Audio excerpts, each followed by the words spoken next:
নমস্কার, আমার চ্যানেলে তোমাদের সবাইকে স্বাগত জানাই। আজ আমি তোমাদের বলবো উপেন্দ্র কিশোর রায়চৌধুরীর লেখা আখের ফল গল্পটি। ভিডিও শুরু করার আগে বলি, যদি আমার চ্যানেলে নতুন হয়ে থাকো তাহলে চ্যানেলটিকে অবশ্যই সাবস্ক্রাইব করে রেখো। তাহলে চলো আজকের গল্প শুরু করা যাক। শিয়াল পণ্ডিত আখ খেতে বড় ভালোবাসে, তাই সে রোজ আখ খেতে যায়। একদিন সে আখের খেতে ঢুকে একটি ভীমরুলের চাক দেখতে পেল। ভীমরুলের চাক সে আগে কখনো দেখেনি। সে মনে করল ওটা বুঝি আখের ফল। শিয়াল কিনা পণ্ডিত মানুষ, তাই সে আখকে বলে ইক্ষু, ক্ষেতকে বলে ক্ষেত্র, লাঠিকে বলে দণ্ড। ভীমরুলের চাক দেখে সে বললে, আহা, ইক্ষুর কি চমৎকার ফল, খেতে না জানি কতই মিষ্টি হবে।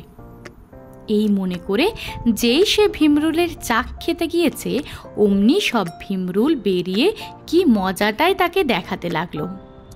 শিয়াল তো প্রাণ ভয়ে খালি ছোটে আর বলে, ইক্ষুর ক্ষেত্রে আর যাব না। খানিক বাদে ভীমরুলগুলো তাকে ছেড়ে চলে গেল। তখন সে ভাবলে, ক্ষেত্রে তো রোজই যাই, তাতে তো কিছু হয় না, ফল খেতে গিয়ে আমার বিপদ হলো, তবে আর ক্ষেত্রে যাব না কেন, ফল না খেলেই হলো। এই ভেবে সে বলতে লাগলো, যদিও ইক্ষুর ক্ষেত্রে যাব, ইক্ষুর ফল আর খাবো না। এই ভেবে সে বলতে লাগলো, যদি ইক্ষুর ফল খাবো, আগে দণ্ড নিয়ে নাড়া দিব। বলতে বলতে আখের খেতে গিয়ে সে তো লাঠি দিয়ে ভীমরুলের চাকে নাড়া দিয়েছে। অমনি আর যাবে কোথায়। ভীমরুলের দল এসে তাকে কামড়িয়ে আধমরা করে তবে ছাড়ল। সেই থেকে সে আর আখের ফল খেত না। আজকের এই ছোট্ট গল্পটা তোমাদের যদি ভালো লেগে থাকে তাহলে একটা লাইক করে দিও, বন্ধুদের সাথে শেয়ার করতে ভুলো না। দেখা হবে পরবর্তী ভিডিওয়।